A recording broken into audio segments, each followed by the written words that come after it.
चिराग पासवान और प्रधानमंत्री मोदी में क्यों ठन गई? क्या केंद्र की सरकार खतरे में है? भाजपा के नेताओं पे क्यों उखड़े हैं चिराग पासवान? क्या प्रधानमंत्री मोदी और चिराग की दोस्ती टूट जाएगी? चिराग पासवान नीतीश कुमार का दे रहे हैं साथ। पूरे देश की राजनीति अब ऐसा लग रहा है कि बदलने वाली है।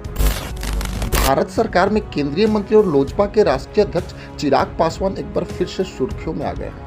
वैसे तो लोकसभा चुनाव में ही चिराग पासवान ने साफ बोल दिया था कि वो किसी के भरोसे नहीं है, वो अपनी राजनीति खुद करना चाहते हैं। वैसे अगर देखा जाए तो चिराग पासवान खुद को मोदी का हनुमान बताते हैं, लेकिन अगर देखा जाए तो यह हनुमान अपने राम के विरोध में आ गया है। एनडीए में शामिल जितनी भी पार्टियां हैं उसमें सबसे विश्वासी चिराग पासवान ही थे, और शायद प्रधानमंत्री मोदी और अमित शाह ने यह कभी सोचा भी ना होगा कि चिराग पासवान उनका कभी विरोध कर सकते हैं। लेकिन अगर देखें तो चिराग पासवान के इस विरोध के बाद भाजपा नेताओं में खलबली मची हुई है, और वहीं चिराग पासवान को मनाने का दौर भी शुरू हो गया है। मैं आपको बता दूं कि कांवड़ रूट पे दुकानदारों के नामों को लिखे जाने संबंधी फैसले का विरोध बीजेपी सरकार के सहयोगी दल भी करने लगे हैं। एनडीए सरकार में शामिल केंद्रीय मंत्री चिराग पासवान ने भी इस फैसले पर सवाल उठाया है। उन्होंने कहा कि जब भी जाति या धर्म के नाम पे कोई विभाजन होता है तो मैं इसका बिल्कुल समर्थन नहीं करता। इससे पहले एनडीए सरकार के ही जेडीयू और आरएलडी ने भी यूपी सरकार के इस फैसले का विरोध किया है। वहीं मैं आपको बता दूं कि उत्तर प्रदेश के मुजफ्फरनगर में सबसे पहले पुलिस प्रशासन ने निर्देश दिया था कि कांवड़ रोड पर पड़ने वाली दुकानों पे दुकानदारों के नामों का बोर्ड लगवाना होगा। इसके बाद शामली और सहारनपुर जिले में भी ठीक ऐसा ही निर्देश दिया गया।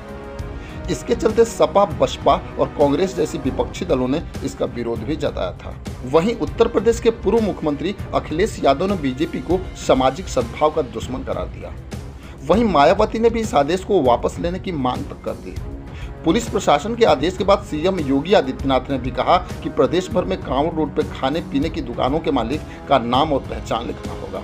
यात्रियों की आस्था को सही बनाए रखने के लिए यह फैसला लिया गया है। वहीं इस आदेश के बाद पत्रकारों से बात करते हुए केंद्रीय मंत्री चिराग पासवान ने कहा कि मैं 21वीं सदी का शिक्षित युवा हूं और मेरी लड़ाई जातिवाद और सांप्रदायिकता के खिलाफ है। मैं अपने राज्य के पिछड़ेपन के लिए इसी कारण को जिम्मेदार मानता हूँ। जहाँ कहीं भी जाति और धर्म के आधार पर विभाजन होता है तो मैं न तो उसका समर्थन करूँगा, न ही उसे बढ़ावा देता हूँ, और मुझे नहीं लगता कि मेरी उम्र के किसी अन्य शिक्षित युवा के लिए ऐसी चीजें मायने रखती होगी। वैसे अगर देखा जाए तो इस फैसले का विरोध न सिर्फ विपक्ष बल्कि बीजेपी के सहयोगी दल ही कर रहे हैं। आरएलडी के प्रदेश अध्यक्ष रामाशीष राय ने एक्स पे लिखा कि उत्तर प्रदेश प्रशासन का दुकानदारों को अपनी दुकानों पे नाम और धर्म लिखने का निर्देश देना जाति और संप्रदाय को बढ़ावा देने वाला कदम है।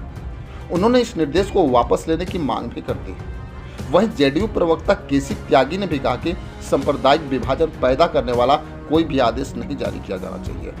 उन्होंने सरकार के इस आदेश की समीक्षा करने की भी मांग कर दी। वहीं अगर देखा जाए तो चिराग पासवान के इस विरोध के बाद भाजपा सरकार बैकफुट पे आ गई है, और नीतीश कुमार के पक्ष में जिस तरह चिराग पासवान बोल रहे हैं वो एक नए राजनीति को जन्म दे रहा है, और आने वाला 24 घंटा भाजपा सरकार पे भारी पड़ने वाला है। खैर, इसमें आपकी क्या राय है हमें कमेंट बॉक्स में जरूर लिखेंगे।